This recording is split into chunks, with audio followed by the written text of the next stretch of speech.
Halo semua, perkenalkan nama saya Italia Biasari, peserta pelatihan dasar CPNS tahun 2026 di lingkungan Kementerian Imigrasi dan Pemasyarakatan. Baru saja saya menyelesaikan pembelajaran pada agenda 2, dan pada video ini, saya akan sharing tentang pemahaman dan pengalaman-pengalaman saya terkait nilai-nilai dasar ASN berakhlak. Bagi saya, berakhlak bukan sekedar slogan, melainkan fondasi dalam bertugas sebagai ASN. Nilai dasar yang pertama yaitu berorientasi pelayanan.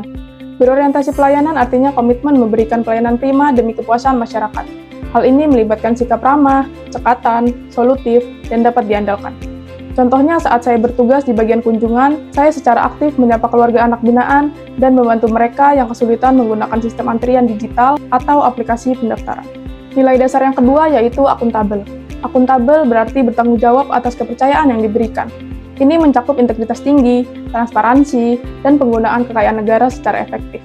Contohnya saat melaporkan jumlah logistik kantor di bagian tata usaha secara akurat sesuai keadaan lapangan, tanpa manipulasi data sedikit pun.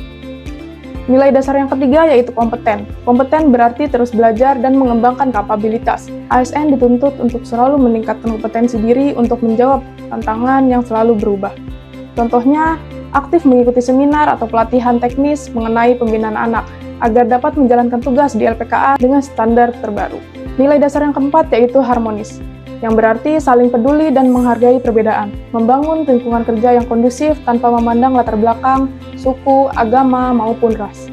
Contohnya, kita menghargai rekan kerja yang sedang beribadah, atau membenturkan kerja sejawat yang sedang mengalami kendala teknis dalam menyusun laporan-laporan. Nilai dasar yang kelima yaitu loyal. Loyal berarti berdedikasi dan mengutamakan kepentingan bangsa dan negara, menjaga nama baik sesama ASN, pimpinan, instansi, dan negara. Contohnya menjaga kerahasiaan data pribadi anak binaan dan tidak menyebarkan informasi internal kantor ke media sosial yang dapat merusak citra instansi.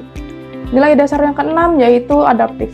Adaptif berarti terus berinovasi dan antusias dalam menggerakkan ataupun menghadapi perubahan. Cepat menyesuaikan diri terhadap perubahan atau lingkungan kerja. Contohnya yaitu cepat menguasai penggunaan perangkat lunak baru yang diimplementasikan oleh kementerian untuk melaporkan kinerja harian. Nilai dasar yang terakhir yaitu kolaboratif. Kolaboratif berarti membangun kerjasama yang sinergis, memberi kesempatan kepada berbagai pihak untuk berkontribusi. Contohnya yaitu bekerja sama dengan organisasi lain untuk mengadakan kegiatan edukasi dan dukungan moral bagi anak-anak binaan di LPKA kelas 1 Tangerang. Pembelajaran di agenda 2 ini dilakukan secara blended learning. Meskipun dilakukan secara virtual melalui aplikasi Zoom, interaksinya tetap sangat hidup. Kami dituntut aktif dalam diskusi kasus dan simulasi peran. Metode ini melatih kami untuk tetap fokus dan disiplin. Meskipun tidak bertatap muka secara langsung, penggunaan platform digital ini juga secara tidak langsung mengasah kemampuan literasi digital kami sebagai ASN masa kini. Keberhasilan pembelajaran di agenda 2 ini tentu tidak lepas dari peran fasilitator. Beliau tidak hanya memaparkan teori, tetapi juga memantik diskusi kritis berdasarkan pengalaman nyata di lapangan. Terima kasih kepada fasilitator yang telah membimbing kami untuk tidak hanya menghafal nilai-nilai ini, tetapi sungguh-sungguh menghidupinya dalam setiap langkah pengabdian. Melalui pembelajaran dari agenda 2 ini, saya siap menjadi ASN yang berintegritas dan memberikan pelayanan prima bagi masyarakat serta anak binaan di LPKA kelas 1 Tangerang.